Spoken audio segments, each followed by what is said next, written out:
प्यारे बच्चों, आज के वीडियो में हम लोग सर्वसमीकाएँ पढ़ेंगे।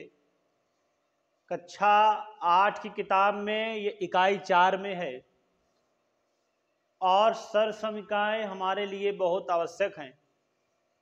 कैसे? जैसे a प्लस बी का होल स्क्वायर होता है a square plus B square plus 2ab, उसी प्रकार से a माइनस बी का whole square a plus B का whole cube a minus B का whole cube a cube minus B cube a cube plus B cube और a plus B plus C का whole square. इतनी सर्वसमीकाएँ हैं, इन्हें हमें हर हाल में खोलना आना चाहिए। गणित से घबराना नहीं है, उसको लगाना है।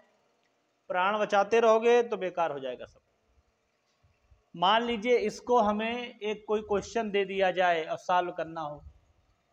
एक हमको दे दिया गया कि x प्लस 2y का होल स्क्वायर खोलो, ये क्वेश्चन है।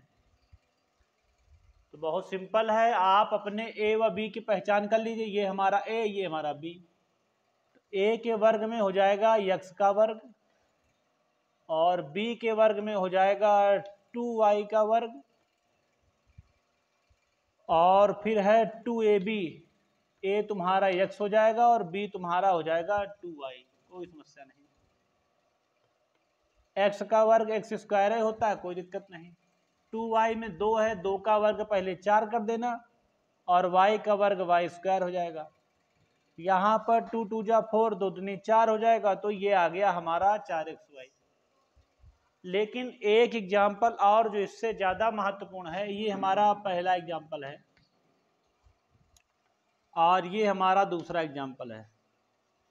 आप सभी को पता है कि जो 11 का वर्ग होता है वो होता है 121। लेकिन अगर कोई कह दे कि दम हो तो फिर सर्वसमीका से निकाल के दिखाओ, तो फिर कैसे दिखाएंगे? हम इसको तोड़ लेंगे 10 प्लस 1 और ये उसका होल स्क्वायर हो जाएगा। याद रखना कि ये a है और ये क्या है b। a का वर्ग कितना हो जाएगा? 10 का वर्ग। b का वर्ग कितना हो जाएगा? 1 का वर्ग। फिर है 2ab, तो a और b। 10 का वर्ग हमको पता है 100 होता है, 1 का वर्ग 1 होता है और 2ab है, तो ये हो जाएगा 10 दूनी 20। 100 और 20 हो जाएगा 120 और इसमें बेटा 1 जोड़ दोगे तो ये आ जाएगा 121।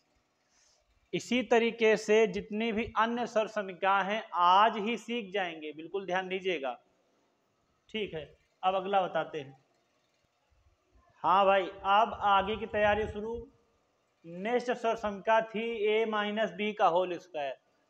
एक बात बच्चों अच्छाई है कि उस और इस फार्मूले में एकमात्र फर्क है, वहां पर भी ये दोनों प्लस में थे, कोई प्रॉब्लम नहीं। समस्या यहाँ पे थी, यहाँ पर हमको जो है माइनस लगाना पड़ा। तो a माइनस बी का होल स्क्वायर होता है a square plus B square minus 2ab। इसी पुराने वाले एग्जाम्पल में ही दिखा दिया है x माइनस 2 का whole square a square B square minus के 2ab। बस ये ध्यान रखना, प्लस को माइनस करना है और ये हमारा आ गया। लेकिन कोई गणितीय गणना वाला अगर हल करना हो तो कैसे? मान लो कह दे कि आप 9 का वर्ग 81 होता है, इसको हल करिए सर्वसमीका की सहायता से। तो 9 को लिखा जाएगा 10 माइनस 1 का वर्ग। 10 क्या होता है? 10 दहम 100 माइनस 1 का वर्ग 1 और ये हो जाएगा 10 दूनी 20 हो जाएगा। अब देखिए 100 का वर्ग कितना होता है? 101। ये दोनों का टोटल है 101 और 20। आप इसे घटा लो 81। तो जो वैल्यू यहाँ निकली है वही सेम वैल्यू हमने नीचे भी प्राप्त कर ली। तो हमारी दूसरी सर्वसमीका हो गई है, तो 81 आया है। देखिए तीसरी सर्वसमीका a प्लस बी का होल क्यूब होता है a cube plus B cube plus 3ab और a प्लस बी। तो हम क्या करेंगे, ध्यान दीजिए। मान लीजिए क्वेश्चन लिखा गया p प्लस 2q का होल क्यूब। ये ए है, ये बी है, ध्यान रखना। ए का क्यूब करोगे तो पी का क्यूब हो जाएगा, प्लस लगा देना। बी का क्यूब करोगे तो 2q का होल क्यूब हो जाएगा, लगा देना। ए का मान ये, बी का मान ये, ए का मान ये और बी का मान ये, कोई परेशानी नहीं। पी का होल क्यूब होता है, ये हो जाएगा होल क्यूब। अब यहाँ 2 का क्यूब लगा है तो 2 दूनी 4 दूनी 8 और क्यू का क्यूब हो जाएगा, 3 दूनी 6 पी क्यू हो जाएगा और ये आ जाएगा p + 2q, कोई परेशानी नहीं। फिर क्या हो जाएगा, p cube 8q cube 6p cube. अब बेटा गुणा कराना है, यहाँ केवल p ही उपलब्ध है तो p का p में कराओगे तो 1 पावर 2 पावर हो जाएगी, 6p² क्यूब और ये हो जाएगा 6 दूनी 12 pq²। ये हमारा सॉल्व है, ध्यान रखिएगा। कोई भी सर समीकरण अगर a + b का होल क्यूब करने को आती है तो इस तरह करोगे। लेकिन मान लीजिए ऐसा ही एक एग्जांपल दे दे कि 101 का होल क्यूब निकालो, तो हम तब इसको लिख लेंगे 100 + 1 का होल क्यूब। ऐसे a क्यूब जानते हो 100 का क्यूब, b क्यूब जानते हो 1 का क्यूब प्लस फिर 3ab है तो 3 × 100 × 1, फिर a + b है तो 100 + 1।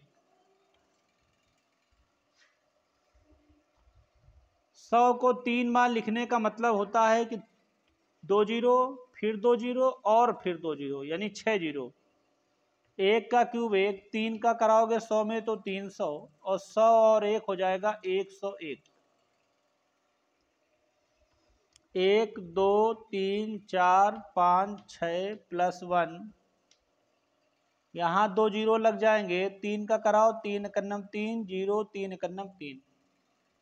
अब हमको इसे जोड़ देना है, तो अगर ऐसे जोड़ने में दिक्कत आती हो तो ऐसे जोड़ लो, 1 2 3 4 5 6, 3 वाले में 5 अंक हैं, 3 0 3 0 0 और फिर 1 1 0 3 0 3 0 1। ये हमारा आंसर है 10 30 और 301। 10 30 301। ऐसे ही इस्तेमाल करके हमने a + b का होल क्यूब और गणितीय गणना पर आधारित प्रश्न को बता दिया है। अगली बारी होगी a - b के होल क्यूब की। चौथी सर समीकरण है a - b का होल क्यूब, वो होता है a cube - b cube - 3ab a - b। यहाँ लिखा जाएगा p - 2q का होल क्यूब, तो ये p का होल क्यूब, ये 2q का होल क्यूब, 3a b फिर a - b, ऐसा p का होल क्यूब p क्यूब, 2 का क्यूब करोगे 2 दूनी 4 दूनी 8 q का होल क्यूब, 3 दूनी 6 पी क्यू और p - 2q, p cube -8q cube, multiply कराओ तो p का p में हो जाएगा तो 6p² q प्लस 6 दूनी 12 और q से गुणा करा दो तो pq²। आपने ये सीखा कि a - b का होल क्यूब का फार्मूले का इस्तेमाल कैसे होता है। a cube - b cube -3ab और a - b से हम प्रश्न लगा लेंगे। देखो बच्चों, अगली सर समीकरण है a क्यूब - b क्यूब बराबर होता है a - b a² + b² + ab। छठवीं सर समीकरण है a क्यूब + b क्यूब बराबर a + b a² + b² - ab। चलिए इसी को देख लो, मान लो ये लिखा है x³ - 27 और हमें इसे सॉल्व करके देना है, तो a क्यूब बनाओ, इसको भी b क्यूब बनाना पड़ेगा, तो 27 होता है 3 का क्यूब। तो ध्यान रखना a x है और b 3 है। फार्मूला खोलते समय a माइनस बी यानी x माइनस 3 हो जाएगा, a स्क्वायर में x का वर्ग हो जाएगा, b स्क्वायर में 3 का वर्ग हो जाएगा और ab में x इंटू 3 हो जाएगा। साल करते समय x minus 3, x square 3 Trika 9 और प्लस 3x, ये हमारा आंसर। अब बारी इसकी है, a cube plus b cube अगर होता तब, फिर वही सवाल, x क्यूब 27, क्या करोगे, x का क्यूब रहेगा, 27 होता है 3 का क्यूब, a प्लस बी का मतलब x प्लस 3, a स्क्वायर का मतलब x स्क्वायर, b स्क्वायर मतलब 3 त्रिका 9 और माइनस ए बी का मतलब हो जाएगा x इंटू 3। सही से लिख लीजिए, x plus 3, x square plus 9 और माइनस के 3x, ये दो सरसंख्याएं हमारी हल हो गई, a cube minus B cube और a cube plus B cube. अगली सरसंख्या है a plus B plus C का होल स्क्वायर बराबर a square plus B square plus C square plus 2ab plus 2bc plus 2ca। मान लीजिए मेरा प्रश्न है x प्लस 2y प्लस जेड का होल स्क्वायर, ये a है, ये b है और ये c है। a का वैल्यू a स्क्वायर, b का वैल्यू 2y का वर्ग, c का वैल्यू z का वर्ग प्लस a कौन है, यहाँ लिख लो, गलती ना हो, a b और c, और जो मान बताएगा वही रखना है। a का मान x, b का मान 2y, b का मान 2y, c का मान z, फिर c का मान z और a का मान x। तो x स्क्वायर 2 दूनी 4 y square plus z square plus 2 दूनी 4 xy, 2 दूनी 4 yz और 2, यहाँ पे 4 नहीं बन पा रहा है, यहाँ आराम से zx ही आ जाएगा। लेकिन एक प्रॉब्लम है, क्या है, मान लीजिए निशान ये ना होते, मान लीजिए उस समय क्वेश्चन ऐसे दिया होता, x minus 2y minus Z का होल स्क्वायर, ऐसा आंसर होता, तो बस केवल इतना करना है, ये a है और निशान सहित ये b है और ये निशान सहित c है, बस कहीं गलती नहीं होगी। जैसे प्लस का b लिखा होता है तो प्लस लेने की जरूरत नहीं है, वो नहीं भी लिखोगे तो प्लस ही होता है। लेकिन माइनस वाले में जहाँ जैसे ये माइनस, जहाँ b रखना होगा यहाँ माइनस 2y, यहाँ माइनस 2y, और जैसे लिखने की जब बारी आवे तो माइनस 2y को ऐसे ब्रैकेट में बंद रखना ताकि गलती ना हो, ये आसान हो गया। चलिए अब एक फार्मूला है a cube plus B cube plus C cube minus 3abc बराबर a plus B plus C, bracket में a square plus B square plus C square minus ab minus B C minus C A. इसको केवल इसलिए बताया गया है कि यदि कहीं पर a प्लस बी प्लस सी अगर आपका 0 हो, ये अगर 0 है तो ये पूरा 0 हो जाएगा मल्टीप्लाई से, और उस समय ये सत्यापन हो जाएगा a cube B cube C cube minus 3abc बराबर 0। फिर आप लिखोगे a cube B cube C cube बराबर 3abc, बस इसलिए ये मैंने सत्यापन कराया है। आज हुई सरसंख्याएं खत्म। अच्छे से इस वीडियो को देखें और तैयार करें, मुझे फॉलो करें, सब्सक्राइब करें। मैं आलोक कुमार तिवारी, बहुत बहुत धन्यवाद।